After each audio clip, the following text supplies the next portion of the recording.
एक ऐसे महान वैज्ञानिक थे जिन्होंने सिर्फ विज्ञान ही नहीं समझा बल्कि वेदांत के गहरे सत्य को महसूस किया। इनका नाम है एरविन श्रोडिंगर। इनका जन्म 1887 में ऑस्ट्रिया में हुआ था। ये क्वांटम फिजिक्स के सबसे बड़े वैज्ञानिकों में से एक थे। इनका सबसे बड़ा योगदान है श्रोडिंगर इक्वेशन। इसमें हमें यह पता चलता है कि दुनिया की सबसे छोटी चीजें जैसे इलेक्ट्रॉन कोई ठोस बिंदु नहीं है बल्कि एक तरंग है। अब बात करते हैं श्रोडिंगर को वेदांत से जुड़ाव की।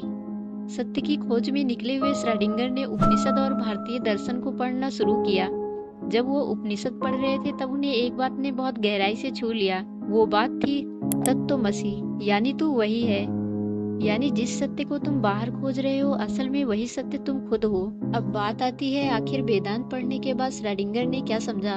श्रोडिंगर ने कहा consciousness is never experience in plural only in singular, यानी कि चेतना कभी अलग नहीं होती बल्कि हमेशा एक ही है। हम सब अलग अलग शरीर में दिखते तो हैं लेकिन असल में एक ही यूनिवर्सल कॉन्शसनेस है।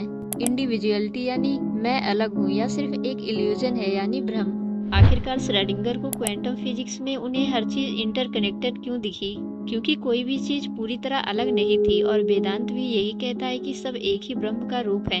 आत्मा और ब्रह्म एक ही है। आत्मा यानी मैं, ब्रह्म यानी सबका मूल, अल्टीमेट रियलिटी। वेदांत कहता है तुम वही अल्टीमेट रियलिटी हो, बस खुद को पहचान नहीं रहे।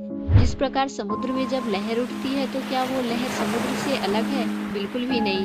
असल में वो लहर भी समुद्र ही है। लहर को आत्मा मान लो, समुद्र को ब्रह्म। अब बताओ दोनों में कोई फर्क है? तुम वही ब्रह्म हो, बस खुद को सीमित मान बैठे हो। इसलिए श्रोडिंगर ने महसूस किया कि अद्वैत वेदांत सिर्फ धर्म नहीं बल्कि एक गहरी सच्चाई है। श्रोडिंगर ने भी अपने अंतिम विचार में यही पाया कि पूरे ब्रह्मांड में एक ही चेतना है। हम उसे अलग अलग देखते हैं या सिर्फ हमारे देखने का भ्रम है। एक उदाहरण लेते हैं, जैसे एक सूरज है, 100 पानी के गड्ढे हैं, उन गड्ढों में 100 रिफ्लेक्शन दिखे यानी 100 सूरज। अब बताओ क्या रियल में 100 सूरज है? बिल्कुल भी नहीं। असल में एक ही सूरज है। वैसे ही संसार में इतने लोग दिखते हैं पर चेतना यानी ब्रह्म सिर्फ एक ही है।